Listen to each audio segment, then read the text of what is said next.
নমস্কার, মিস্টিক্যাল বেঙ্গলিতে আপনাদের স্বাগত।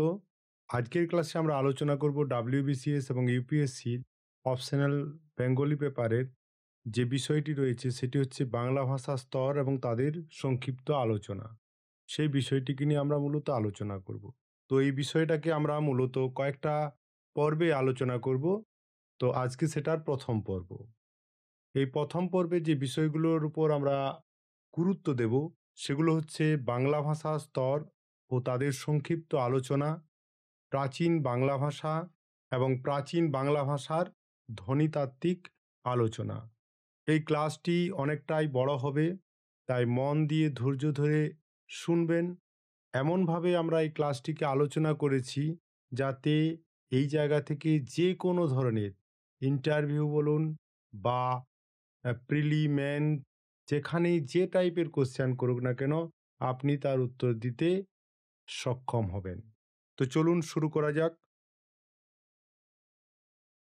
প্রথমে আমরা যে বিষয়টিকে নিয়ে আলোচনা করব সেটা হচ্ছে বাংলা ভাষার স্তরবিভাগ ও সংক্ষিপ্ত ইতিহাস, যেটা নিয়ে আমরা আজকে আলোচনা করব। প্রথমেই সেটা হচ্ছে বাংলা ভাষার উৎপত্তিকাল এবং উৎস।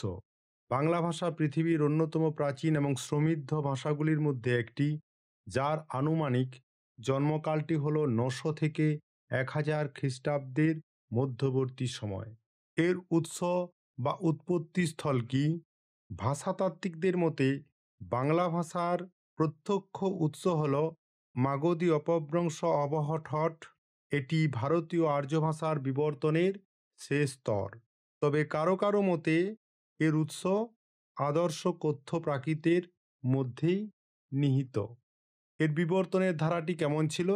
না, প্রাচীন ভারতীয় আর্য যেমন বৈদিক সংস্কৃত, মধ্য ভারতীয় আর্য যেমন প্রাকৃত এবং পালি, এর থেকে অপভ্রংশ অবহট্ট হয়ে বাংলা ভাষার উৎপত্তি করেছে।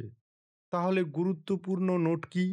না, বাংলা ভাষা সরাসরি সংস্কৃত ভাষা থেকে জন্ম নেয়নি, বরং সংস্কৃতের সমান্তরাল ও পরবর্তী স্তর প্রাকৃত অপভ্রংশ থেকে এর জন্ম।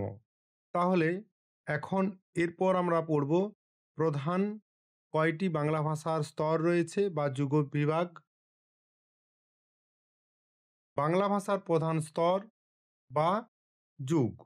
বাংলা ভাষার প্রায় 1000 বছরের বিবর্তন ও সমৃদ্ধির ইতিহাসকে ভাষাতাত্ত্বিকেরা প্রধানত 3টি স্তরে বা যুগে বিভক্ত করেছেন।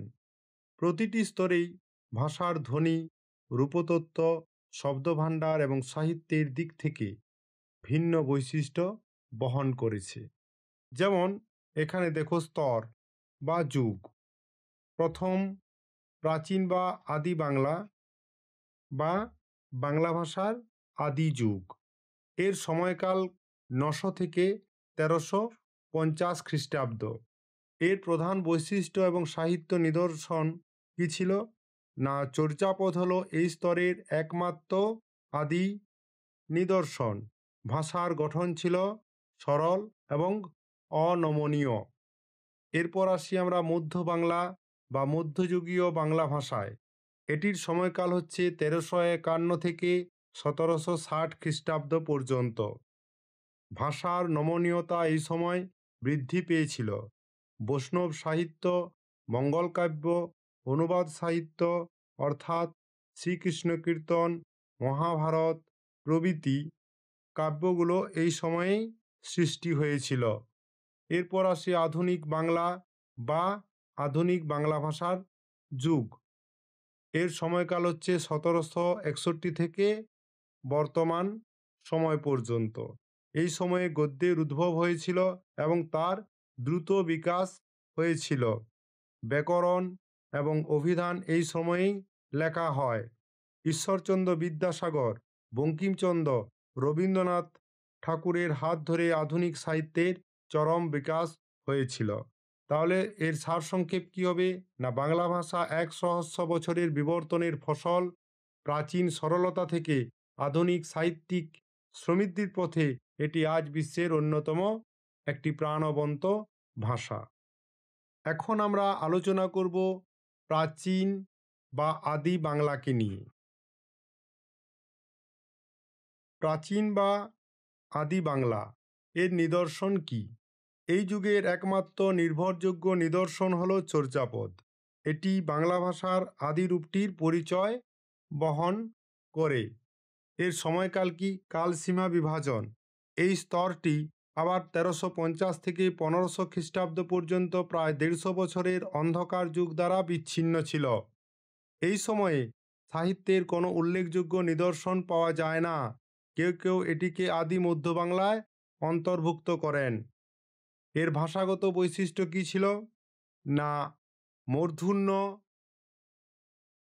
মূর্ধন্য ষ এবং র এর ব্যবহার সীমিত হয়ে গিয়েছিল। তার পরিবর্তে অধ্বনির উচ্চারণ প্রায়শই ও এর মতো হতো। রূপতত্ত্ব বৈশিষ্ট্য এই সময় কী ছিল? না ক্রিয়াপদে ইল প্রত্যয়ের ব্যবহার এই সময় থেকেই শুরু হয়েছিল, যেমন করিল, খাইল ইত্যাদি। শব্দভাণ্ডার এই সময়ে প্রচুর দেশজ শব্দের প্রাধান্য ছিল। সংস্কৃত ও পালি উৎসের শব্দও কিছু ব্যবহার এই সময়ে দেখা যায়। বুঝা যাচ্ছে? এখন আমরা ভাষাগত বৈশিষ্ট্য বলতে গিয়ে জানলাম যে প্রাচীন বাংলা ভাষার দুটি ভাষাগত বৈশিষ্ট্য দেখতে পাওয়া যায়। একটি হচ্ছে ধ্বনিতত্ত্ব আর একটি হচ্ছে রূপতত্ত্ব। এখন আমরা আলোচনা করব এই ধ্বনিতত্ত্বটিকে নিয়ে। বিশেষ করে আজকের পুরো ক্লাসটা আমরা ধ্বনিতত্ত্বের যে বৈশিষ্ট্য রয়েছে প্রাচীন বাংলা ভাষার সেইটিকে নিয়ে আলোচনা করব। প্রাচীন বাংলা ভাষার ধ্বনিতাত্ত্বিক বৈশিষ্ট্য। মোট 11টি প্রাচীন বাংলা ভাষার ধ্বনিতাত্ত্বিক বৈশিষ্ট্য দেখতে পাওয়া যায়। তো এই 11টি বৈশিষ্ট্যই আজকের ক্লাসে আমরা আলোচনা করব। প্রথম বৈশিষ্ট্য কি? যুগ্ম ব্যঞ্জন, সরলীকরণ ও পরিপূরক দীর্ঘীকরণ। ইংরেজি ব্যাকরণে এটিকে বলা হয় কম্পেনসাটরি লেথনিং। তাহলে মূল ধারণাটা কি এই বিষয়টির?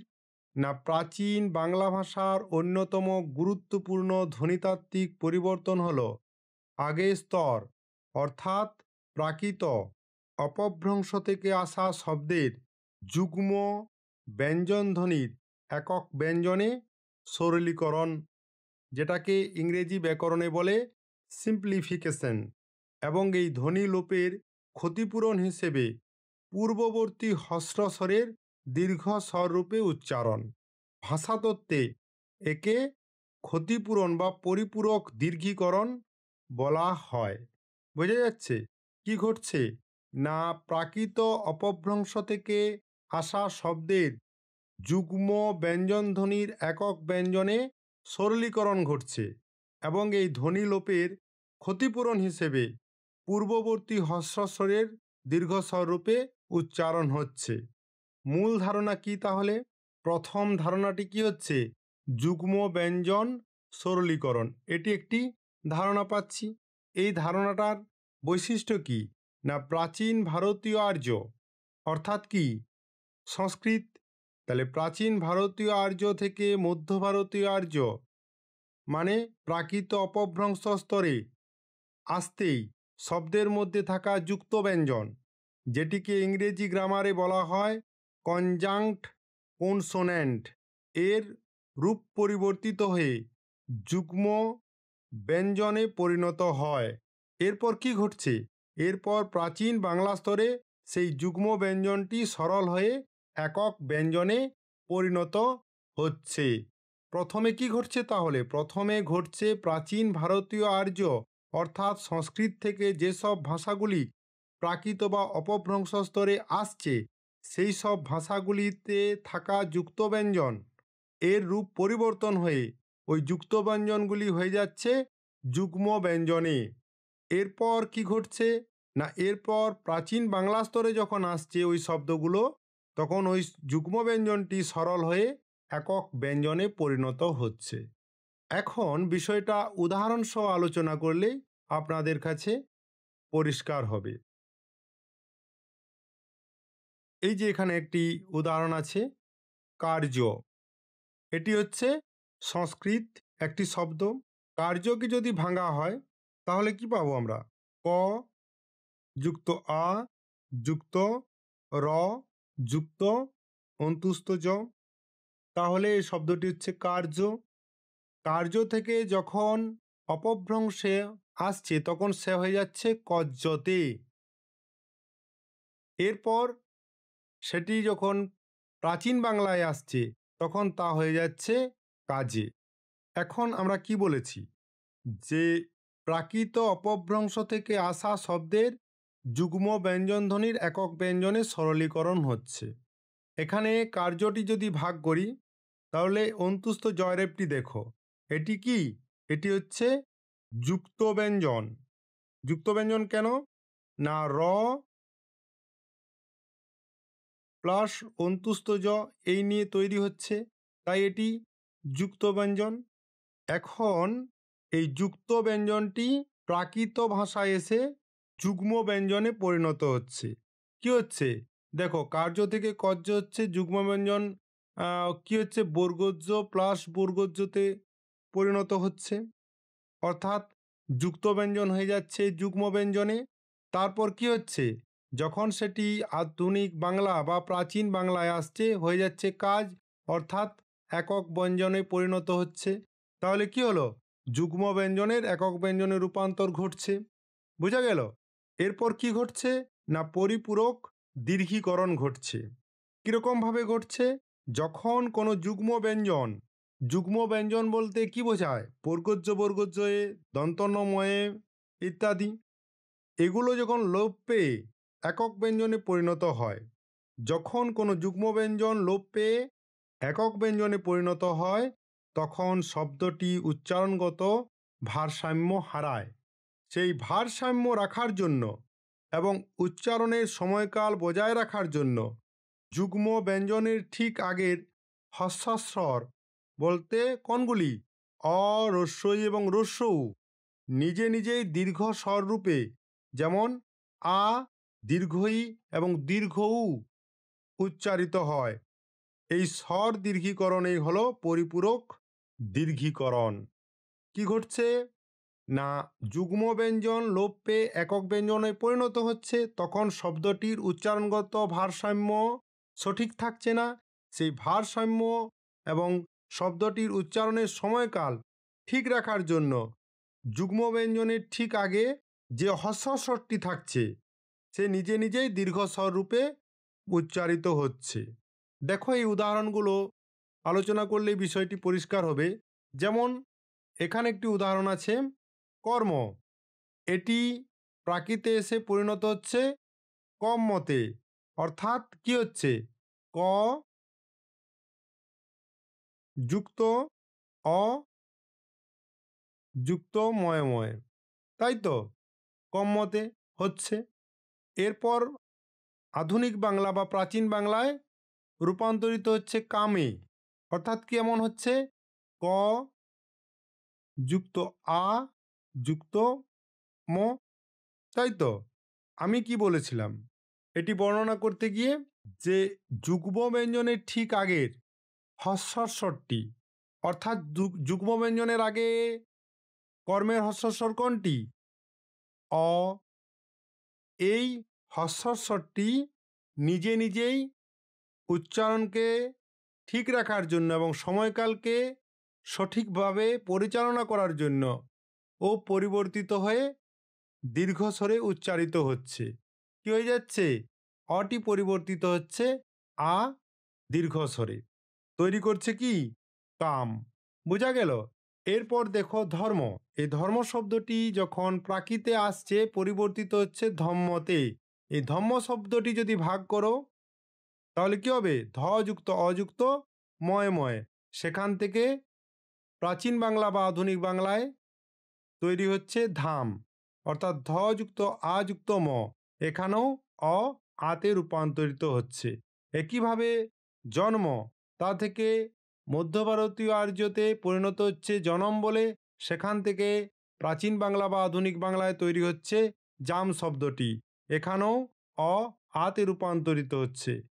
এরপর একটি শব্দ আসে সত্য, যা মধ্য ভারতীয় বা প্রাকৃতে এসে পরিবর্তিত হচ্ছে স্বচ্ছ বলে, এবং তা আধুনিক বাংলাতে তৈরি হচ্ছে সাচ হিসাবে, এখানেও অ আতে রূপান্তরিত হচ্ছে। কিন্তু এই ঘটনা যে ঘটছে তার মধ্যে কিছু বিচ্যুতি বা ব্যতিক্রমও আছে। বাংলা ভাষার সমস্ত ক্ষেত্রে এই নিয়ম কার্যকরণ হয়নি, যে নিয়মগুলি আগে আমি বলে এলাম। বহু ক্ষেত্রে যুগ্ম ব্যঞ্জন সরল হলেও পূর্ববর্তী স্বরের দীর্ঘীকরণ ঘটেনি। যেমন অগ্নি, এখান থেকে অগ্নি হচ্ছে, তা থেকে আগুনি হচ্ছে, এখানে স্বরভক্তি দীর্ঘীকরণ নয়। সপ্ত থেকে সত্য হচ্ছে, তারপর সাত এসেছে, এখানে সত্য থেকে সাত হওয়ার কারণ অন্য, যদিও এখানে এসে আছে অলরেডি। তেমনি লক্ষ, লক্ষ থেকে লক্ষ থেকে লাখ হয়েছে, এর দীর্ঘীকরণ ঘটেছে। বোঝা যাচ্ছে? তাহলে আমরা এই বৈশিষ্ট্য থেকে কি শিখলাম? না, এই পরিবর্তনটি প্রমাণ করে যে বাংলা ভাষা কোনো স্থির ভাষা নয়, এটি প্রাকৃত অপভ্রংশ থেকে জন্ম নিয়ে নিরন্তর বিবর্তন প্রক্রিয়ার মধ্য দিয়ে আধুনিক রূপ লাভ করেছে। এটি বাংলা ভাষার ধ্বনিতাত্ত্বিক সরলীকরণের, ফোনেটিক সিম্পলিফিকেশন যাকে বলা হচ্ছে, একটি অংশ, যেখানে জটিল ধ্বনি গঠন সরল হয়েছে। চর্যাপদে এই ধ্বনিগত পরিবর্তন স্পষ্টভাবে দেখতে পাওয়া যায়, যা বাংলা ভাষার স্বাধীন সত্তা ও প্রতিষ্ঠার অন্যতম ভাষাতাত্ত্বিক প্রমাণ। তাহলে বুঝতে পারছেন যে কেন এগুলো এতটা ডিটেলসে জানা দরকার। আপনাকে এখন ইন্টারভিউতে যদি জিজ্ঞাসা করা হয় যে বাংলা ভাষার উৎস কী, আপনি কিন্তু চর্যাপদ বলবেন, ব্যাখ্যা করুন। তখন কিন্তু এইভাবেই আপনাকে ব্যাখ্যা করে আনতে হবে। তাহলে জিনিসটা যদি আপনি সঠিকভাবে না জানেন, সেখানে ব্যাখ্যা করা সম্ভব নয়। বা আপনার পেপারেই জিজ্ঞাসা করা হলো যে ব্যাখ্যার বিষয়টা, যদি আপনি এইভাবে ডিটেলসে না জানেন, তাহলেও আপনার পক্ষে ব্যাখ্যা করা সম্ভব হবে না। সেক্ষেত্রে আপনার নম্বর কম পাওয়া সম্ভাবনাই বেশি থাকবে। এরপর আমরা কি পড়ব? না, প্রাচীন বাংলার স্বরভক্তি বা অন্তঃস্থিত স্বরধ্বনির আগমন। প্রাচীন বাংলার স্বরভক্তি বা অন্তঃস্থিত স্বরধ্বনির আগমন, এটি প্রাচীন বাংলা ভাষার ধ্বনিতাত্ত্বিকের দ্বিতীয় বৈশিষ্ট্য। এটি মূলত যুক্তব্যঞ্জন বা যুগ্ম ব্যঞ্জনকে সহজভাবে উচ্চারণ করার জন্য শব্দটির মাঝে একটি স্বরধ্বনির অনুপ্রবেশ ঘটানো। একে ইংরেজি গ্রামারে আনাপটিক্সিস বলে, বা বাংলায় একে স্বরভক্তি বা বিপ্রকর্ষ বলা হয়ে থাকে। মূল ধারণা কি?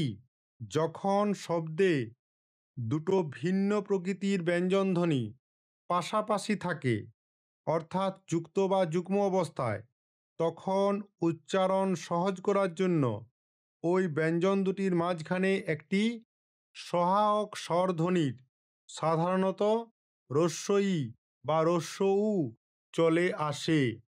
এই রস্বই বা রস্যউ চলে আসলে কি ঘটে? এর ফলে পূর্বে যে শব্দটি একাক্ষর ছিল বা কম অক্ষর বিশিষ্ট ছিল, সেটি এখন দু অক্ষর বা একাধিক অক্ষর বিশিষ্ট হয়ে ওঠে। এটি প্রাকৃত অপভ্রংশ থেকে প্রাচীন বাংলা পর্যায়ে ধ্বনিতাত্ত্বিক সরলীকরণের একটি গুরুত্বপূর্ণ নিদর্শন। এখন এই বিষয়টিকে আমরা উদাহরণের সাহায্যে ব্যাখ্যা করব। প্রাচীন বাংলার চর্যাপদে এই প্রক্রিয়ার অনেকগুলি উদাহরণ আমরা দেখতে পাই। যেমন এখানে দেখো একটি সংস্কৃত বা প্রাকৃত শব্দ ভনতি, যেটি প্রাচীন বাংলায় রূপ নিয়েছে ভনই। কি ঘটছে এখানে?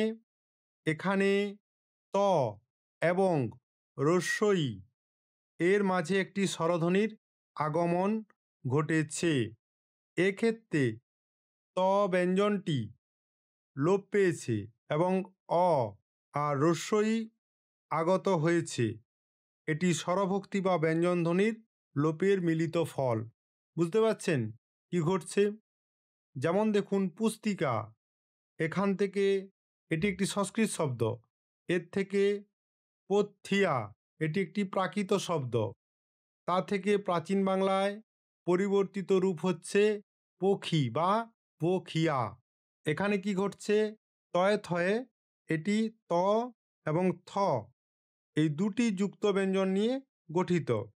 তাহলে এই দুই যুক্ত ব্যঞ্জনের সরলীকরণ এবং আগত স্বরধ্বনির প্রভাবে দীর্ঘ ইকারে পরিণত হচ্ছে। তবে পখিয়ার ক্ষেত্রে ব্যাপারটা আলাদা। এখানে পখিয়া শব্দটি একটি অতিরিক্ত স্বরধ্বনির আগমনের ইঙ্গিত দেয়। যেমন পথি থেকে পখিয়া, এখানে ক্ষয়ের পর রস্বই বা আয়ের আগমন ঘটছে। একইভাবে দেখো উত্থিত, এই শব্দটি একটি সংস্কৃত শব্দ, এখান থেকে উত্থিয় হয়েছে। এই শব্দটি একটি প্রাকৃত শব্দ।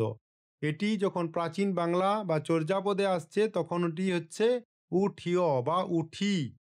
এখানেও তয় থয়ে যুক্ত ব্যঞ্জন ড এবং ঢতে, ড এবং ঢতে রূপান্তর ঘটছে। এর ফলে রস্বইকারের আগমন ঘটছে, তাই উত্থিয় হয়ে যাচ্ছে উঠিয়। এখানে ঠ এবং অ এর মধ্যে রস্বই আসছে, তাই এটি হয়ে যাচ্ছে উঠি। বোঝা যাচ্ছে তো ক্লাস? তাহলে আমরা কি বুঝলাম এখান থেকে? প্রাচীন বাংলা সাহিত্যে এই স্বরভক্তির উপস্থিতি প্রমাণ করে যে লিখিত সংস্কৃতের কঠোরতা থেকে কথ্য ভাষা বাংলা সরলতা সাবলীলতার দিকে যাত্রা শুরু করেছিল। এটি ভাষার বিবর্তনকে উচ্চারণ ও সহজীকরণের পথে চালিত করে। এর বৈশিষ্ট্য কি? না যুক্ত ব্যঞ্জন বা যুগ্ম ব্যঞ্জন ভেঙে অতিরিক্ত স্বরধ্বনির অনুপ্রবেশ ঘটছে, উচ্চারণের সাবলীলতা ও মাধুর্য বৃদ্ধি পেচ্ছে, একই সাথে ধ্বনির সরলীকরণ ও রূপান্তর ঘটছে। বোঝা যাচ্ছে?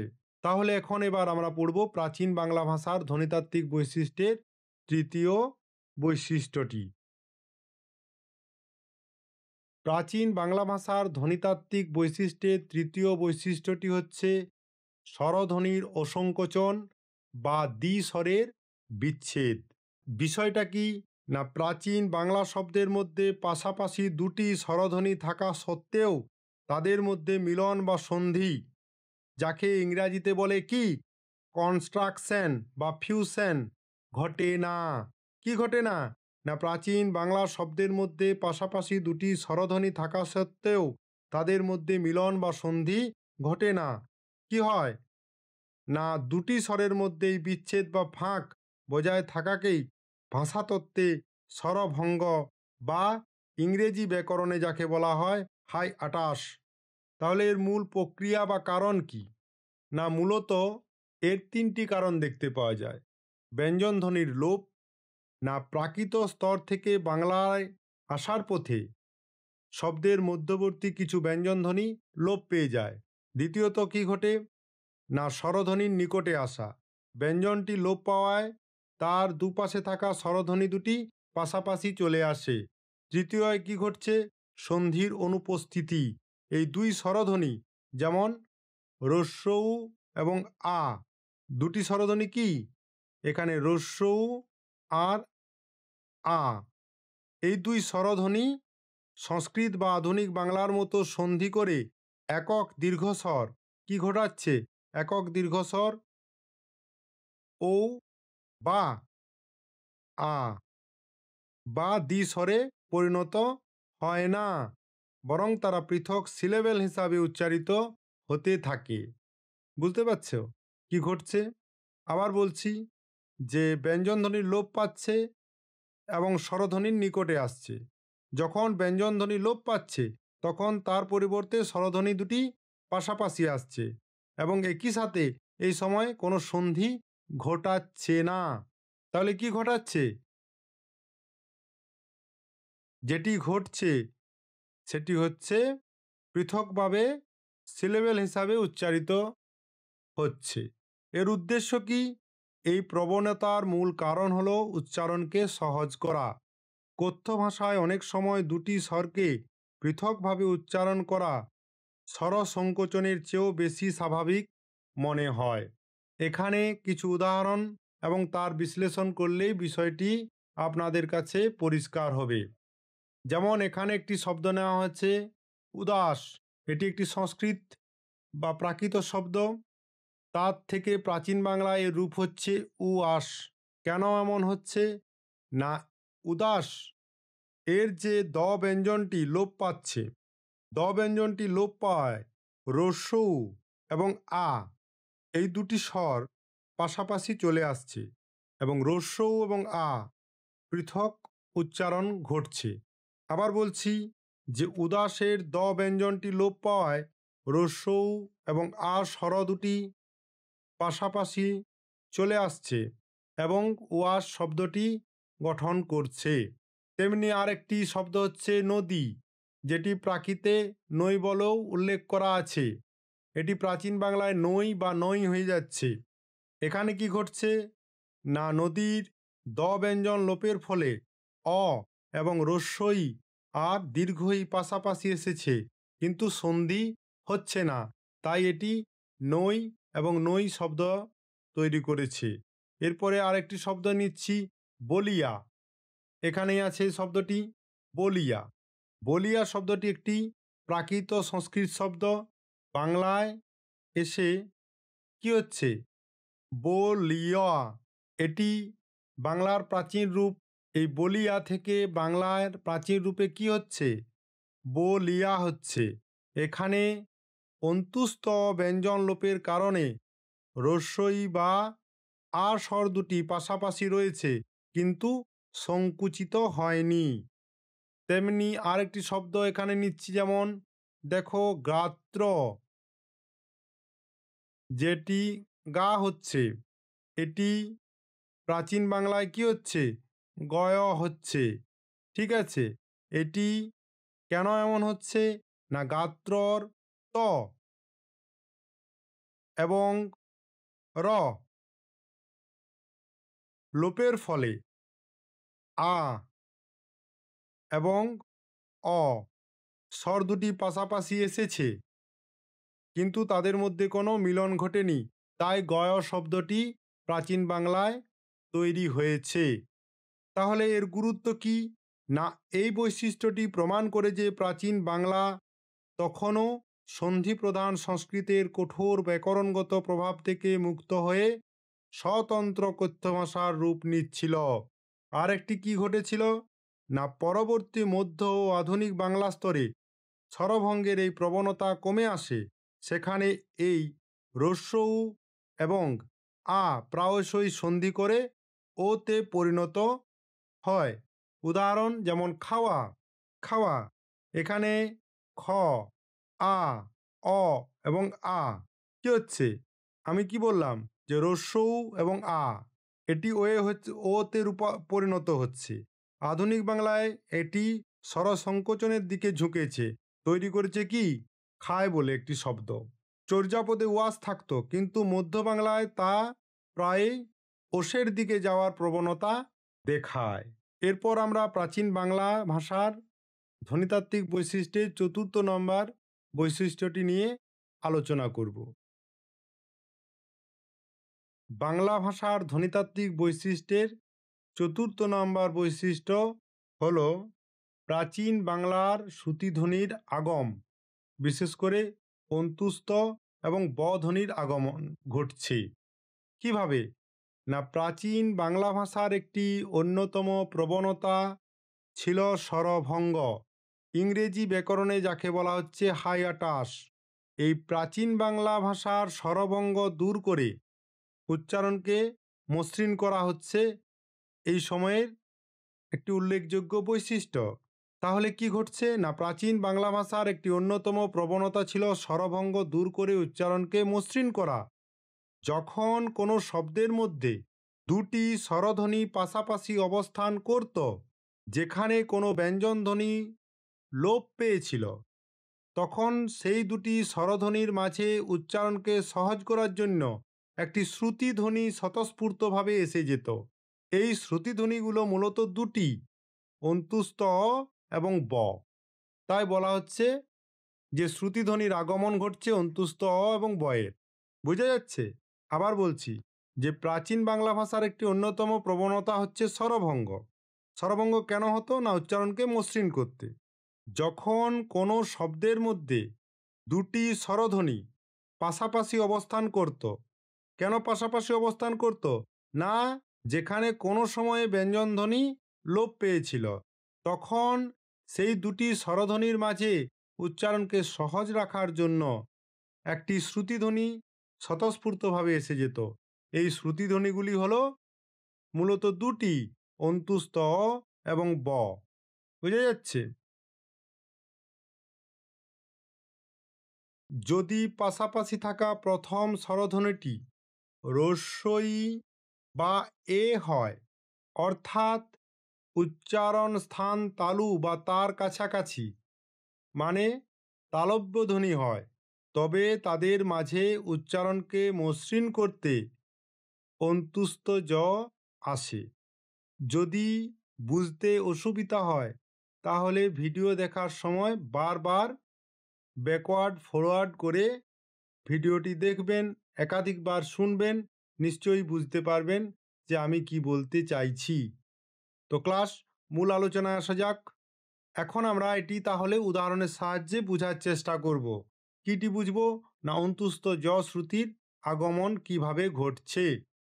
উৎসরূপ মানে স্বরভঙ্গ, তার কি একটি উৎসরূপ হচ্ছে নি অডি। এটি চর্যাপদের একটি ভাষা। প্রাচীন বাংলায় এটি পরিবর্তিত হয়ে তৈরি করছে নি ও ডিতে।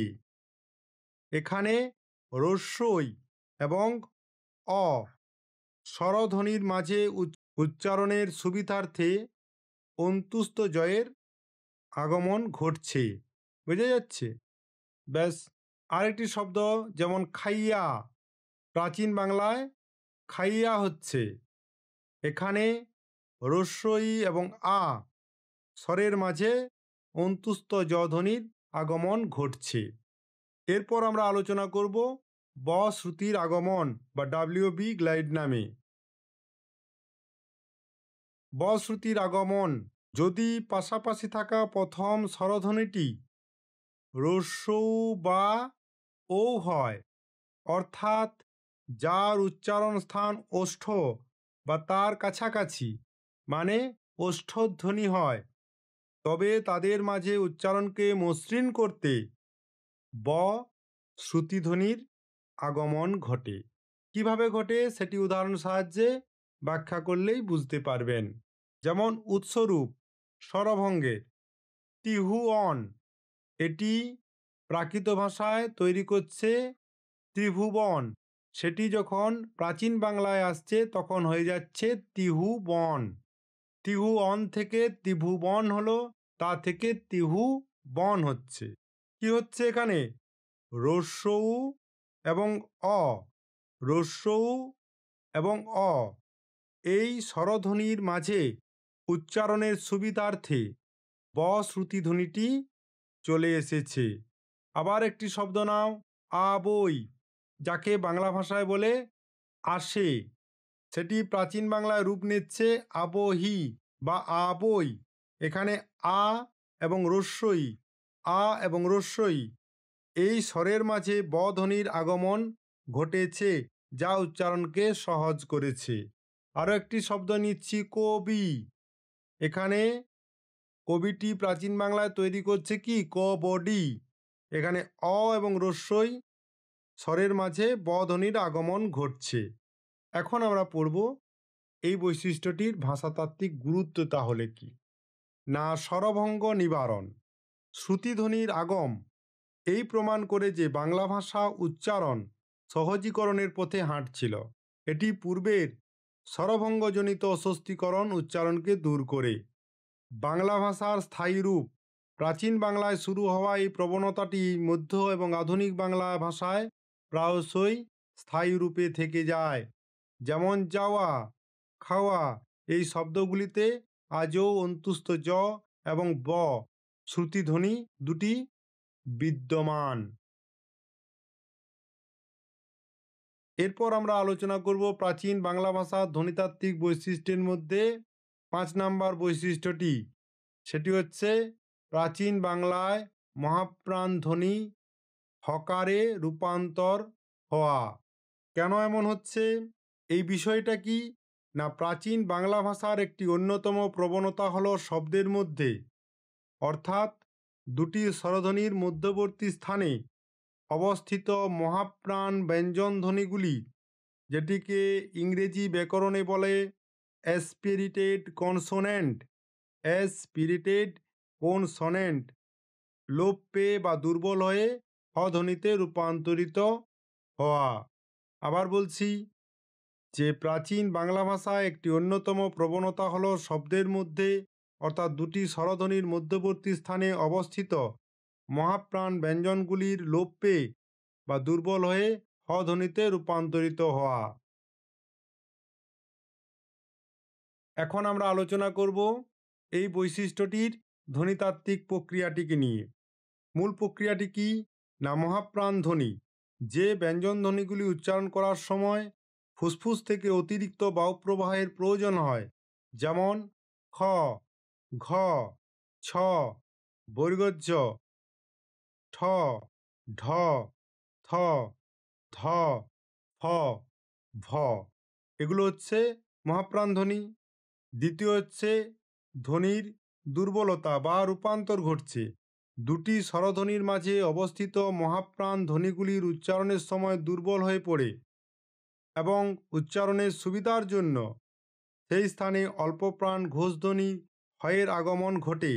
একে এক প্রকার মহাপ্রাণতা হ্রাস বা ডিএসপিরেশন বলা হয়ে থাকে। এখন উদাহরণ সহ আলোচনা করলে এই বিষয়টা পরিষ্কার হবে। যেমন এখানে একটি শব্দ আছে, দেখো, মহাসুখ। এটি একটি সংস্কৃত বা প্রাকৃত শব্দ। এটি প্রাচীন বাংলায় পরিবর্তিত হয়ে তৈরি করছে মহাসুহ। কেন এমন হচ্ছে না, খ মহাপ্রাণ ধ্বনি দুর্বল হয়ে অল্পপ্রাণ ঘোষ ধ্বনি হতে রূপান্তরিত হচ্ছে, তাই খ হতে হচ্ছে। এরপরে আরেকটি শব্দ, যেমন কথন থেকে প্রাচীন বাংলায় কি হচ্ছে কহন।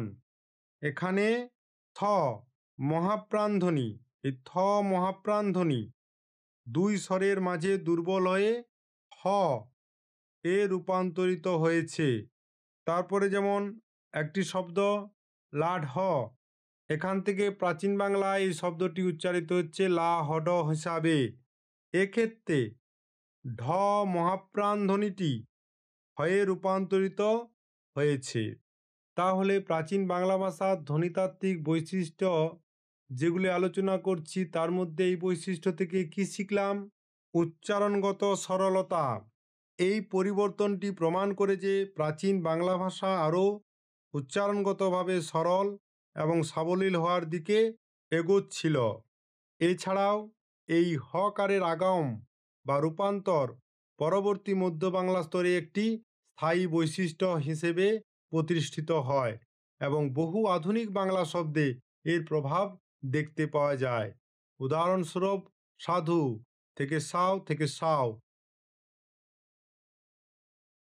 এখন আমরা আলোচনা করব প্রাচীন বাংলা ভাষার ধ্বনিতাত্ত্বিক বৈশিষ্ট্যের 6 নম্বর বৈশিষ্ট্যটিকে নিয়ে, যেটি হচ্ছে প্রাচীন বাংলার ব্যঞ্জন চ্যুতি ও ধ্বনির লোপ।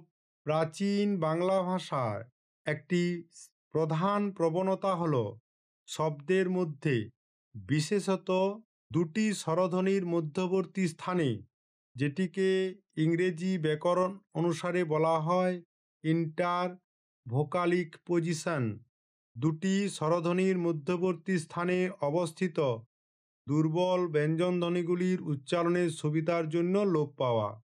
কি ঘটছে? শব্দের মধ্যে বিশেষ করে দুটি স্বরধ্বনির মধ্যবর্তী স্থানে অবস্থিত দুর্বল ব্যঞ্জনধ্বনিগুলি উচ্চারণ সুবিধার জন্য লোপ পায়। এই প্রক্রিয়াকে বলা হয় ব্যঞ্জন চ্যুতি বা কনসোনেন্ট ইলিউশন। তাহলে ধ্বনিতাত্ত্বিক প্রক্রিয়াটি কি না, প্রাচীন বাংলায় শব্দের মধ্যবর্তী ব্যঞ্জনধ্বনিগুলি উচ্চারণের সময় দুর্বল হয়ে যায় এবং কালের ক্রমে তারা সম্পূর্ণরূপে লুপ্ত হয়ে যায়। এর ফলে পূর্বে যে শব্দটি ছিল স্বর যুক্ত ব্যঞ্জন যুক্ত স্বরের বিন্যাসে, তা এখন হলো স্বর এবং স্বর এর বিন্যাসে পরিণত হচ্ছে, যার ফলে স্বরভঙ্গের সৃষ্টি হচ্ছে। অর্থাৎ যেখানে একটি শব্দ তৈরি হতো স্বরবর্ণ নিয়ে, এবং তারপরে ব্যঞ্জন বর্ণ একটি থাকতো, তারপরে স্বর হতো। সেখানে এখন শব্দ তৈরি হচ্ছে দুটি স্বরবর্ণ নিয়ে। কারণ কি না, এই পরিবর্তনটি মূলত উচ্চারণগত সরলীকরণ, ইজি অফ আর্টিকুলেশন এবং দ্রুত বলার প্রবণতার ফল। মধ্যবর্তী ব্যঞ্জনধ্বনিটি লোপ পাওয়ায় শব্দটি দ্রুত উচ্চারণ করা সম্ভব হয়, যেটিকে বলা হয় র্যাপিড স্পিচ। এখন উদাহরণসহ বিষয়টিকে নিয়ে আলোচনা করলে আপনাদের কাছে বিষয়টা আরও পরিষ্কার হবে। যেমন এখানে একটি সংস্কৃত প্রাকৃত শব্দ হচ্ছে সকল, তা থেকে প্রাচীন বাংলায় পরিবর্তিত হচ্ছে সয়ল হিসাবে। কেন এমন হচ্ছে না, ক ব্যঞ্জন ধ্বনিটি ক ব্যঞ্জন ধ্বনিটি অ এবং অয়ের মধ্যবর্তী স্থান থেকে লোপ পেয়েছে। কিরকম হচ্ছে না, অ কিরকম হচ্ছে না, অ যুক্ত ক যুক্ত অ, বুঝা যাচ্ছে? এর জায়গায় কি হচ্ছে, অ যুক্ত অ হচ্ছে। কেন হচ্ছে দেখো, স যুক্ত অ যুক্ত ক যুক্ত অ যুক্ত ল, এখানে কি হচ্ছে অ ক এবং আ, এটা বলা হচ্ছে তাই। এরপর দেখো সল হচ্ছে স যুক্ত অ যুক্ত অ যুক্ত ল, কি হচ্ছে এখানে দুটো পাশাপাশি স্বরবর্ণ তৈরি হচ্ছে। আগের লাইনে আমরা কি বলেছিলাম যে আগের শব্দে একটি স্বর ছিল, একটি ব্যঞ্জন ছিল, আরেকটি স্বর ছিল, এইভাবে শব্দ গঠন হচ্ছিল। এখন কি হচ্ছে, দুটি স্বর হচ্ছে, দুটি স্বরবর্ণ পাশাপাশি বসছে। কিরকম, যেমন অ অ এখানে বসেছে। একইভাবে দেখো সরোবর, এটি একটি সংস্কৃত প্রাকৃত রূপ, সেটি প্রাচীন বাংলায় তৈরি হচ্ছে কি সরো অরে। কেন এমন হচ্ছে না, একইভাবে এখানেও ব ব্যঞ্জন ধ্বনিটি ও এবং অ এর মধ্যবর্তী স্থান থেকে লোপ পেয়েছে। ব এই ব্যঞ্জন ধ্বনিটি ও এবং অ এর থেকে লোপ পাচ্ছে এবং ও এবং অয় তৈরি করে সরো অর তৈরি করছে। একইভাবে দেখো একটি শব্দ রয়েছে পবন, তা থেকে তৈরি করছে পয়ন। এখানে ব ব্যঞ্জন ধ্বনিটি অ এবং অ এর মধ্যবর্তী স্থান থেকে লোপ পেয়েছে। তারপরে আরেকটি শব্দ দেখো ভবন, এটি থেকে পরিবর্তিত হচ্ছে ভয়ন হিসাবে। এখানেও ব ব্যঞ্জন ধ্বনিটি অ এবং অ এর মধ্যবর্তী স্থান থেকে লোপ পেয়েছে। একইভাবে নগরে, এটি একটি সংস্কৃত শব্দ, প্রাকৃত শব্দ, তা থেকে প্রাচীন বাংলায় নয়রে রূপান্তরিত হচ্ছে। এখানে গ নগরের গ এই ব্যঞ্জন ধ্বনিটি অ এবং অ এর মধ্যবর্তী স্থান থেকে লোপ পেয়েছে। তাহলে এর গুরুত্ব কি না, এই প্রক্রিয়া প্রমাণ করে যে প্রাচীন বাংলা লিখিত সংস্কৃতের নিয়ম থেকে সরে এসে কথ্য প্রাকৃতের সরলতা গ্রহণ করেছিল। আর কি করেছিল না, ব্যঞ্জনচ্যুতির ফলে সৃষ্ট এই স্বরভঙ্গই পরবর্তীকালে শ্রুতিধ্বনির আগমন, যেটি অন্তুস্থ জ বা বয় অথবা স্বর সংকোচনের, যাকে বলা হচ্ছে সন্ধি, এর জন্ম দিয়েছিল। উদাহরণস্বরূপ পবন, তা থেকে পয়ন হচ্ছে। এখানে কি হচ্ছে, আধুনিক বাংলায় ব শ্রুতিধ্বনিটি রয়ে যাচ্ছে। অন্তুস্থ জ এবং ব শ্রুতিধ্বনির যে আগমন, তা তো আগে আমরা জেনেছি। এখন আমরা আলোচনা করব প্রাচীন বাংলা ভাষার ধ্বনিতাত্ত্বিক বৈশিষ্ট্যের 7 নাম্বার পয়েন্ট, প্রাচীন বাংলার নাসিক্য ব্যঞ্জন লোপ এবং অনুনাসিকতাকে নিয়ে। বিষয়টা কি না, প্রাচীন বাংলা ভাষার একটি প্রধান বৈশিষ্ট্য হল শব্দের মধ্যবর্তী স্থানে অবস্থিত নাসিক্য ব্যঞ্জন ধ্বনি, যেমন উঁ, ইয়, মূর্ধন্য, দন্তন্য ম লোপ পাওয়া এবং এই ধ্বনিলোপের ক্ষতিপূরণ হিসাবে পূর্ববর্তী স্বরধ্বনির অনুনাসিক স্বরে পরিণত হওয়া।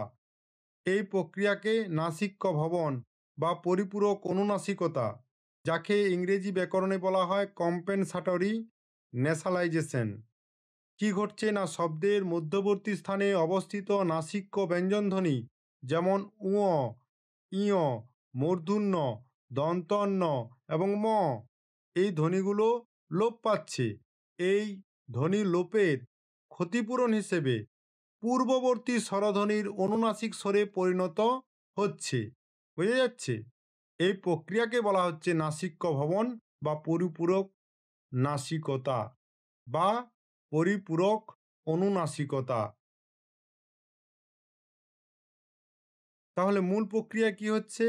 না, যখন কোনো নাসিক্য ব্যঞ্জনধ্বনি লোপ পায় তখন তার প্রভাব অর্থাৎ নাসিক্যতা, যাকে ইংরেজি ব্যাকরণে বলা হয় নাসাল কোয়ালিটি, সম্পূর্ণরূপে হারিয়ে যায় না, বরং সেই লুপ্ত নাসিক্য ব্যঞ্জনের অনুনাসিকতা পূর্ববর্তী স্বরধ্বনিতে সঞ্চারিত হয়। ফলে স্বরধ্বনিটি অনুনাসিক স্বর হিসেবে উচ্চারিত হয়। শব্দের মধ্যে কোনো নাসিক্য ব্যঞ্জনধ্বনি লোপ পায় যখন, তখন কি হচ্ছে? লুপ্ত ব্যঞ্জনের নাসিক্যতা হারিয়ে যাচ্ছে না, কি হচ্ছে? সেই নাসিক্যতা পূর্ববর্তী স্বরধ্বনিতে স্থানান্তরিত হচ্ছে। ফলস্বরূপ স্বরধ্বনি অনুনাসিক স্বরে পরিণত হচ্ছে। এখন উদাহরণ দিয়ে বিষয়টি বোঝার আমরা চেষ্টা করব। যেমন মধ্যেন, এখানে একটি শব্দ, সংস্কৃত শব্দ। এটি প্রাকৃতে কি হচ্ছে? মঝেন হচ্ছে, যেটি প্রাচীন বাংলায় মাঝে তৈরি করছে। কি হচ্ছে? কিভাবে এটা হচ্ছে? না, শব্দের মধ্যবর্তী ঝ এর পরে থাকা দন্তন্য, যেটিকে বলা হচ্ছে নাসিক্য ব্যঞ্জন, লোপ পেয়েছে। এই নাসিক্যতা পূর্ববর্তী আ স্বরধ্বনিতে সঞ্চারিত হয় এবং আয়ে চন্দ্রবিন্দু অনুনাসিক স্বর তৈরি করেছে। বুঝতে পারছেন? এরপরে যেমন আরেকটি শব্দ দেখুন, শব্দেন, যেটি প্রাকৃতে পরিবর্তিত হচ্ছে শব্দেম হিসাবে, যেটি প্রাচীন বাংলায় রূপান্তরিত হয় সাঁদে। কেন এমন হচ্ছে এখানে? না, শব্দের মধ্যবর্তী দয়ের পরে থাকা ম, এটি একটি নাসিক্য ধ্বনি, সেটি লোপ পেয়ে যাচ্ছে। এই নাসিক্যতা পূর্ববর্তী আ স্বরধ্বনিতে সঞ্চারিত হয়ে আয়ে চন্দ্রবিন্দু হয়েছে বা অনুনাসিক স্বর হয়েছে। বোঝা যাচ্ছে? আশা করি বুঝতে পারছেন। বুঝতে না পারলে ব্যাকওয়ার্ড ফরওয়ার্ড ভিডিওটাকে করবেন, নিশ্চয়ই বুঝতে পারবেন। তা সত্ত্বেও বুঝতে যদি না পারেন অবশ্যই কমেন্ট করবেন, আমি চেষ্টা করব উত্তর দিতে। এরপরে দেখুন আরেকটি শব্দ আছে চন্দ্র, সেটি কি হচ্ছে? প্রাকৃতে চন্দ, যেটি প্রাচীন বাংলায় তৈরি হয়ে যাচ্ছে চান্দ হিসাবে। এখানেও দন্তন্য নাসিক্য ব্যঞ্জন লোপ পেয়েছে এবং এর ক্ষতিপূরণ স্বরূপ আ স্বরধ্বনিটি আ হয়েছে। গুরুত্ব কি? না, ধ্বনির অর্থনীতি, যেটিকে বলা হয় ফোনোলজিক্যাল ইকোনমি। এই ফোনোলজিক্যাল ইকোনমি নিয়ে একটা মজার বিষয় আছে, খুব মজার জিনিস এটা। কিন্তু কখনো আপনাদের কাছে এটাকে যদি প্রেজেন্ট করতে যাই তো অনেক কিছু বলতে হবে, যে ফোনোলজিক্যাল ইকোনমি কিভাবে ভাষাতত্ত্বে কাজ করে। তো কখনো যদি সুযোগ পাই কোনো সিলেবাস বা কোনো বিষয় বোঝাতে বোঝাতে, তাহলে আপনাদেরকে বোঝাবো, দেখবেন কি মজা এটা। তো ক্লাস যা হোক, আলোচনায় ফিরে আসি। ধ্বনির অর্থনীতি, এটি প্রমাণ করে যে বাংলা ভাষার বিবর্তনকালে শব্দের মধ্যে থাকা অতিরিক্ত ধ্বনিগুলি লোপ পেলেও তাদের বৈশিষ্ট্য, যেটাকে বলা হচ্ছে ফিউচার অর্থাৎ নাসিক্যতাটি সংরক্ষণ করা হয়েছে, যা ভাষার ধ্বনি অর্থনীতি বজায় রাখে। এই পরিবর্তনগুলি চর্যাপদে ব্যাপকভাবে দেখতে পাওয়া যায়, যা প্রাচীন বাংলার কথ্যরূপের উপর আলোকপাত করে। আশা করি এই বৈশিষ্ট্যটি বুঝতে পেরেছেন। এরপর আমরা প্রাচীন বাংলা ভাষার ধ্বনিতাত্ত্বিক বৈশিষ্ট্যের ৮ নম্বর বৈশিষ্ট্যটিকে নিয়ে আলোচনা করব, যেটি হচ্ছে প্রাচীন বাংলার দন্তন্য এবং মূর্ধন্যের কোনো ভেদাভেদ ছিল না। প্রাচীন বাংলায় বাংলা ভাষার একটি গুরুত্বপূর্ণ ধ্বনিতাত্ত্বিক পরিবর্তন ছিল দন্ত ব্যঞ্জন ধ্বনির এবং মূর্ধন্য ব্যঞ্জন ধ্বনির মধ্যে উচ্চারণে পার্থক্য বা ভেদের বিলুপ্তি। এর ফলে বানানে যথেষ্ট অনিয়ম দেখা যায়, যেখানে একই শব্দের জন্য কখনো দন্তন্য তো কখনো মূর্ধন্য ব্যবহার করা হয়েছে। মূল প্রক্রিয়াটি কি ছিল? মূল প্রক্রিয়াটি হচ্ছে মূর্ধন্য ধ্বনির বিলুপ্তি। সংস্কৃতের কি নিয়ম ছিল? না, সংস্কৃতে ভাষার মূর্ধন্য ধ্বনিটি ছিল একটি মূর্ধন্য ধ্বনি, যাকে ইংরাজি ব্যাকরণে বলা হয় রেট্রোফ্লেক্স, যা বিশেষ পরিস্থিতিতে যেমন রি, র, মূর্ধন্য ষ এর পরে ব্যবহৃত হতো। দন্তন্য থেকে এর উচ্চারণগত পার্থক্য ছিল।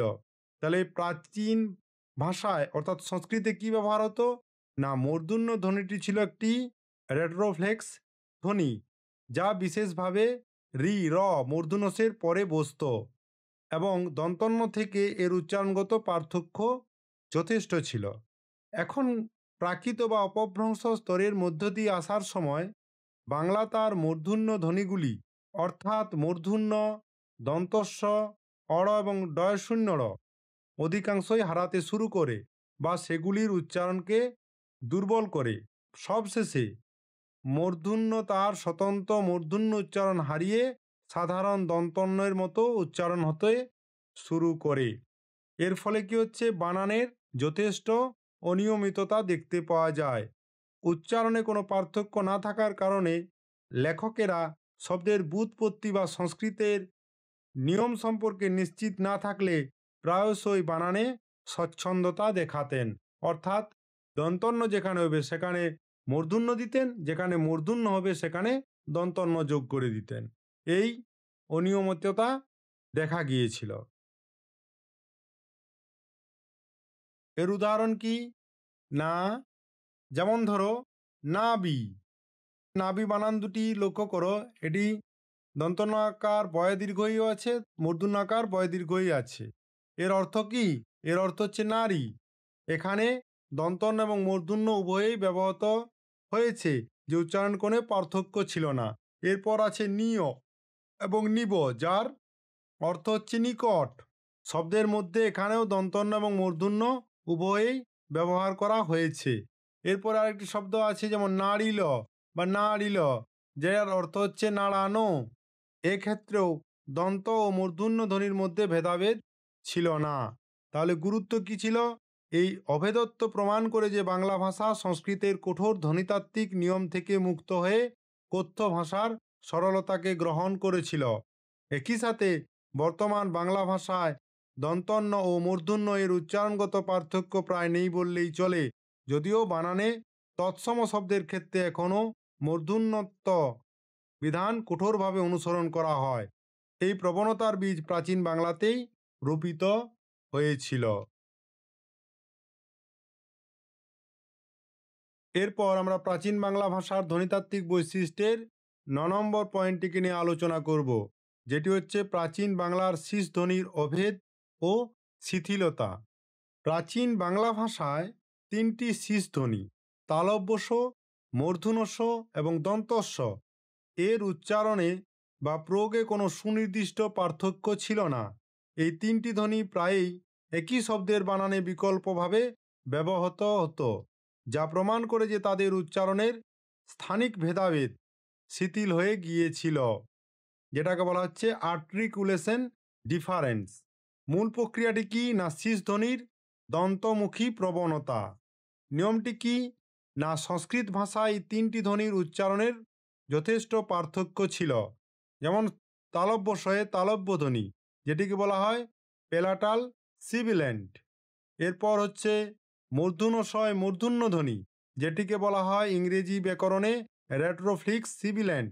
এরপরে আছে দন্তস্ব, যেটা হচ্ছে দন্তধ্বনি, যাকে ইংরেজি ব্যাকরণে বলা হয় ডেন্টাল সিবিল্যান্ট। এছাড়াও প্রাকৃত এবং অপভ্রংশ স্তরে মূর্ধন্য ষ এবং তালব্য ষ তাদের স্বতন্ত্র উচ্চারণ হারিয়ে ফেলে এবং দন্তস্ব এর মতো উচ্চারিত হতে শুরু করে। ফলাফল কি? না, এই ধ্বনিগুলি মূলত দন্তস্ব এর মতো উচ্চারিত হওয়ায় বানানের ক্ষেত্রেও ৩টি ধ্বনিই অনিয়মিতভাবে ব্যবহৃত হতে দেখা যায়। এখন উদাহরণ দিয়ে বিষয়টি আলোচনা করব। যেমন দেখো, এখানে একটি শব্দ রয়েছে সবরি বা সবরি, তালব্য ষ এবং দন্তস্ব, যার বাংলা মানে করলে হচ্ছে সবর নারী। এখানে তালব্য এবং দন্তস্বের মধ্যে পার্থক্য না থাকায় বানানে উভয় ধ্বনির প্রয়োগ হয়েছে। এরপরে যেমন মূষা এবং মূষা, এগুলো সব কিন্তু চর্যাপদের ভাষা। এটির অর্থ হচ্ছে ইঁদুর বা আচ্ছাদন। এখানেও দন্তস্ব এবং দন্তস্ব, এখানেও মূর্ধন্যস্ব এবং দন্তস্বের মধ্যে কোনো উচ্চারণের ভেদ ছিল না। এরপরের একটি শব্দ হচ্ছে সহজে আর সহজে। এখানেও দন্তস্ব এবং মূর্ধন্যস্বের মধ্যে ধ্বনিগত অভেদ দেখা গেছে। তাহলে গুরুত্ব কি? না, এই পরিবর্তনটি ভাষার উচ্চারণগত সরলীকরণের একটি উদাহরণ। এটি প্রমাণ করে যে বাংলা ভাষা সংস্কৃতের জটিল ধ্বনি বিন্যাস থেকে সরে এসে কথ্য ভাষার উপযোগী সরল বিন্যাস গ্রহণ করেছিল। এছাড়াও আধুনিক বাংলাতেও এই প্রবণতাটি অনেকাংশে বজায় আছে, যদিও বানানের ক্ষেত্রে তৎসম শব্দের জন্য তালব্যস্ব, মূর্ধন্যস্ব, দন্তস্বের প্রয়োগ কঠোরভাবে মানা হয়। তবুও প্রমিত বাংলায় মানে প্রাচীন বাংলায় এদের উচ্চারণের মূলত তালব্যস্বের আধিক্য দেখা যায়। অর্থাৎ দন্তস্ব এবং মূর্ধন্যস্ব প্রায়শই তালব্যস্বর মতো উচ্চারিত হয়। প্রাচীন বাংলার এই অভেদ থেকে আধুনিক বাংলার এই প্রবণতার জন্ম হয়েছে। এরপরে আমরা আলোচনা করব প্রাচীন বাংলা ভাষার ধ্বনিতাত্ত্বিক বৈশিষ্ট্যের 10 নম্বর পয়েন্টটিকে নিয়ে। সেটি হচ্ছে প্রাচীন বাংলায় অন্তুস্থ জ ধ্বনির বর্গজতে রূপান্তর হওয়া। প্রাচীন বাংলা ভাষায় সংস্কৃতের তালব্য অন্তস্থ ধ্বনি, যেটি অন্তুস্থ জ, তার মূল উচ্চারণ হারিয়ে দন্তমূলীয় স্পর্শ খ্রিস্টধ্বনি বর্গজতে পরিণত হয়েছিল। এর ফলে চর্যাপদের মতো প্রাচীন নিদর্শনগুলির বানানে অন্তুস্থ জ ধ্বনির ব্যবহার প্রায় নেই বললেই চলে। সবখানেই বর্গজ ধ্বনি ব্যবহার দেখতে পাওয়া যায়। মূল প্রক্রিয়া কি? না, সংস্কৃত ভাষায় অন্তুস্থ জ ধ্বনিটি ছিল একটি তালব্য অন্তস্থ ধ্বনি, যেটি ইংরেজি ব্যাকরণে বলা হয় অ্যাপ্রক্সিমেন্ট তালব্য অন্তস্থ ধ্বনি, যার উচ্চারণ অনেকটা আধুনিক ইংরেজি ইয়েসের ওয়াই এর মতো, ওয়াই এর মতো। প্রাচীন বাংলা ভাষায় এটির পরিবর্তন দেখা যাচ্ছে। প্রাকৃত অপভ্রংশ স্তরের মধ্য দিয়ে আসার সময় এই জ ধ্বনিটি ক্রমশ স্পর্শ ঘিষ্ট ধ্বনি বর্গজের মতো উচ্চারিত হতে শুরু করে। এর ফলাফল কি হয়েছিল? এই পরিবর্তনের কারণে শব্দে যেখানে জ থাকার কথা ছিল সেখানে বানানে বর্গজ লেখা হয়েছে, যা উচ্চারণগত অভেদ প্রমাণ করে। এখানে উদাহরণসহ বিষয়টিকে আলোচনা করি। আলোচনা করলেই আপনারা এটি সহজেই বুঝতে পারবেন। যেমন চর্যাপদের রূপ যে যে আইলা, অর্থাৎ কি? যে যে আইলা, এটি একটি সংস্কৃত রূপ। আধুনিক বাংলায় কি হচ্ছে? যারা যারা আসলেন। এখানে লক্ষ্য করুন, অন্তুস্থ জ ধ্বনির বদলে বর্গজ ধ্বনির ব্যবহার হচ্ছে। আবার দেখুন, যো মন গৌর, সংস্কৃতে এটি হচ্ছে যো মন গোচর, যা মনগোচর, এটি বাংলায় হচ্ছে। এখানে দেখুন, যো মানে যে থেকে যো হয়েছে, অন্তুস্থ যৌকার থেকে বর্গজ যৌকার হয়েছে। এরপরে দেখুন যেন, যেটি সংস্কৃতে হচ্ছে যেন, আধুনিক বাংলায় সেটি হচ্ছে যেমন। এখানে অন্তুস্থ জ ধ্বনি বর্গজ ধ্বনিতে রূপান্তরিত হচ্ছে। তারপরে কি হচ্ছে? যশু, যেখানে হচ্ছে যস্যু, যা আধুনিক বাংলা হচ্ছে যার। এখানে জ ধ্বনিটি কি হচ্ছে? অন্তুস্থ জ, অন্তুস্থ জ ধ্বনি বর্গজ ধ্বনিতে রূপান্তরিত হচ্ছে। বোঝা যাচ্ছে? তাহলে এই বৈশিষ্ট্যের গুরুত্বটি কি? না, এই পরিবর্তনটি বাংলা ভাষার ধ্বনির সরলীকরণের একটি উদাহরণ। অন্তুস্থ জ ধ্বনির উচ্চারণ অপেক্ষাকৃত কঠিন হওয়ায় কথ্য ভাষায় সহজলভ্য বর্গজ ধ্বনি দ্বারা এটি প্রতিস্থাপিত হয়েছে। এছাড়াও এই প্রবণতা আধুনিক বাংলাতেও দেখতে পাওয়া যায়, যদিও সংস্কৃত বা তৎসম শব্দের ক্ষেত্রে বানানবিধি অনুযায়ী অন্তুস্থ জ লেখা হয়, কিন্তু তার উচ্চারণ সম্পূর্ণভাবে বর্গজ ধ্বনির মতোই, যেমন যদি, যশ ইত্যাদি। প্রাচীন বাংলা থেকেই এই অভেদটি শুরু হয়েছিল। তাহলে আমরা বুঝতে পেরেছি 10 নম্বর পয়েন্টটিকে, আশা করি। এরপর আমরা শেষ পয়েন্টটিকে নিয়ে আলোচনা করব। এটি প্রাচীন বাংলা ভাষার ধ্বনিতাত্ত্বিক বৈশিষ্ট্যের একেবারে শেষ পয়েন্ট তথা 11 নম্বর পয়েন্টটি, যেটি হচ্ছে প্রাচীন বাংলার আদি স্বরে শাসাঘাত ও তার ফল। প্রাচীন বাংলা ভাষার একটি অন্যতম প্রবণতা ছিল শব্দের আদি অক্ষরে, অর্থাৎ প্রথম সিলেবলে শাসাঘাত বা ঝোঁক, যাকে ইংরেজিতে বলে প্রেস দেওয়া। এই আদি শাসাঘাতের প্রভাবেই সেই আদি স্বরধ্বনিটি কখনো কখনো দীর্ঘস্বরে পরিণত হয়েছে। আবার বলছি, প্রাচীন বাংলা ভাষার একটি অন্যতম প্রবণতা ছিল শব্দের আদি অক্ষরে শাসাঘাত বা ঝোঁক দেওয়া। এই আদি শাসাঘাতের প্রভাবেই সেই আদি স্বরধ্বনিটি কখনো কখনো দীর্ঘস্বরে পরিণত হয়েছে। এর ধ্বনিতাত্ত্বিক প্রক্রিয়াটি কী ছিল? মূল প্রক্রিয়াটি হচ্ছে শাসাঘাতের স্থান পরিবর্তন। ভারতীয় আর্য ভাষার পূর্ববর্তী স্তরগুলিতে, যেমন বৈদিক বা সংস্কৃত, এতে শাসাঘাতের কোনো নির্দিষ্ট স্থান ছিল না, বা তা কখনো কখনো শেষ বা মধ্য অক্ষরেও পড়ত।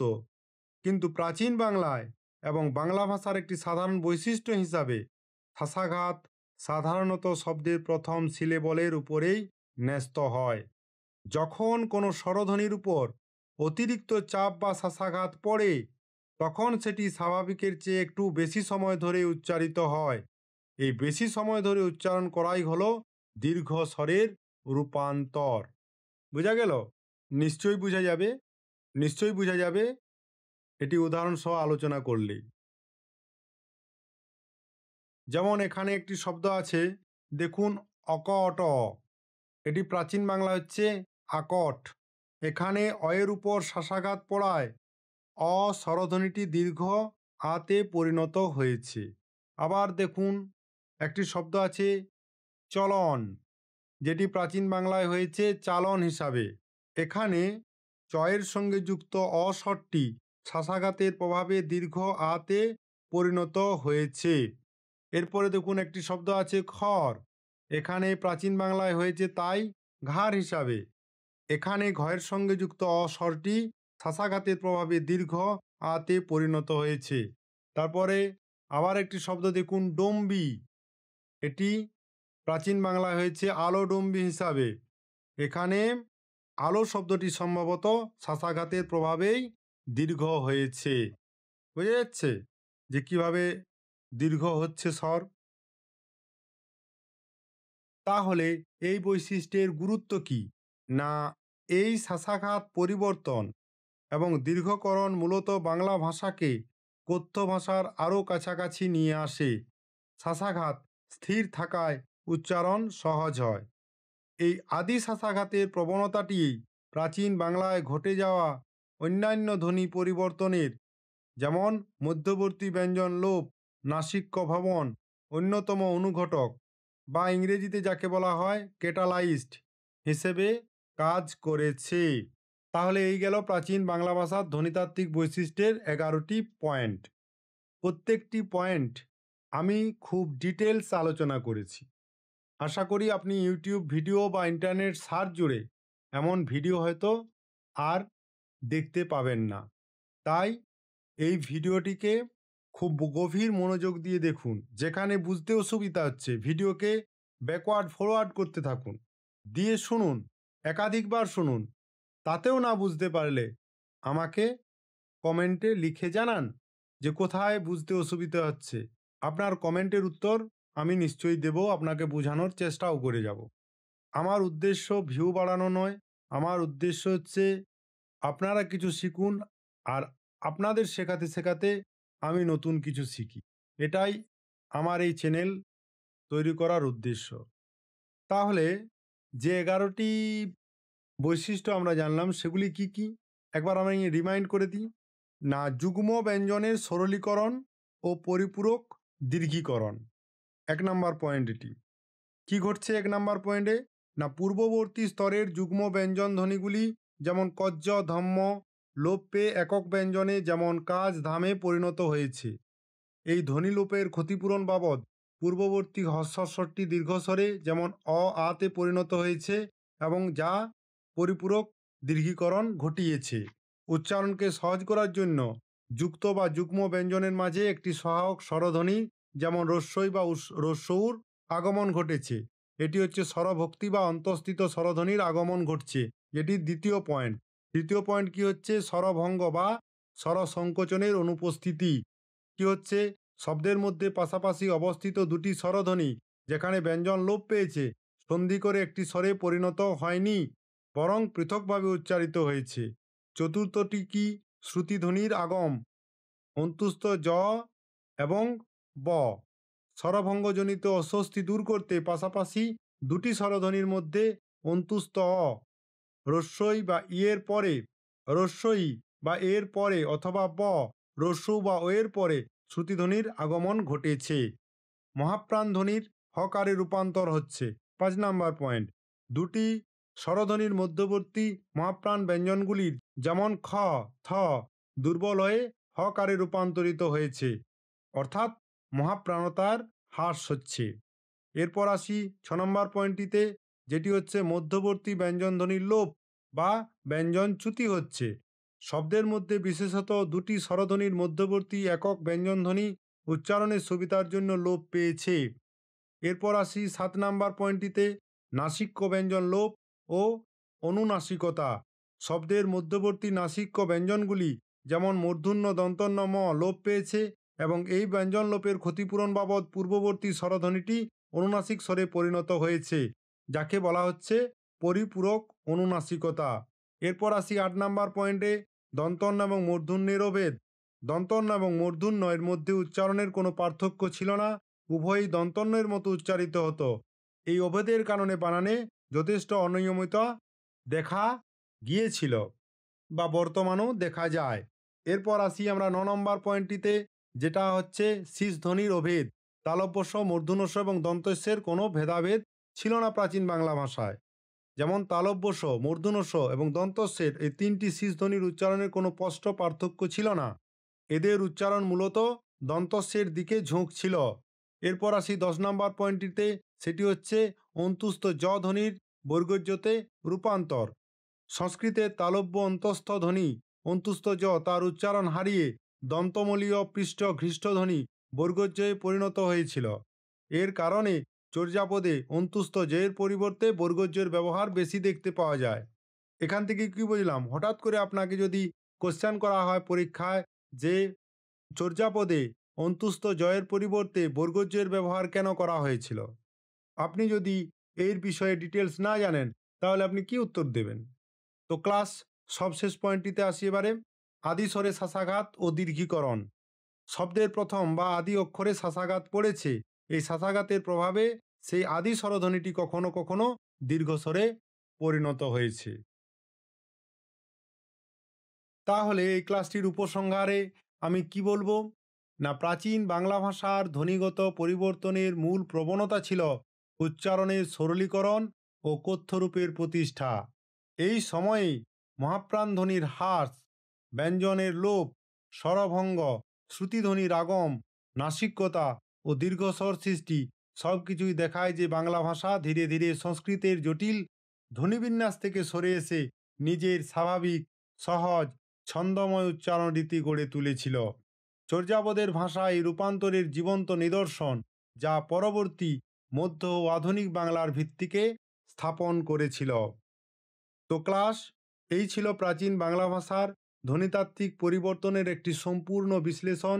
আশা করি বাংলা ভাষার এই মৌলিক পরিবর্তনগুলো এখন আপনার কাছে ক্রিস্টাল ক্লিয়ার। মনে রাখবেন, এই প্রতিটি পয়েন্টেই কিন্তু WBCS ও UPSCর মতো পরীক্ষায় সরাসরি প্রশ্ন হিসেবে আসে। তাই নোটসগুলি ভালো করে তৈরি করুন। এই আলোচনাটি আপনার প্রস্তুতিতে যদি সামান্যতম সাহায্য করে থাকে তবে ভিডিওতে একটি লাইক দেবেন, বন্ধুদের সাথে শেয়ার করবেন এবং ভবিষ্যতে আরও এমন শিক্ষামূলক ভিডিও পাওয়ার জন্য সাবস্ক্রাইব করে নোটিফিকেশন বেলটিকে বাজিয়ে দেবেন। তাহলে আপনার সাথে পরবর্তী ভিডিওতে দেখা হচ্ছে। ভালো থাকুন এবং প্রস্তুতি জারি রাখুন। ধন্যবাদ।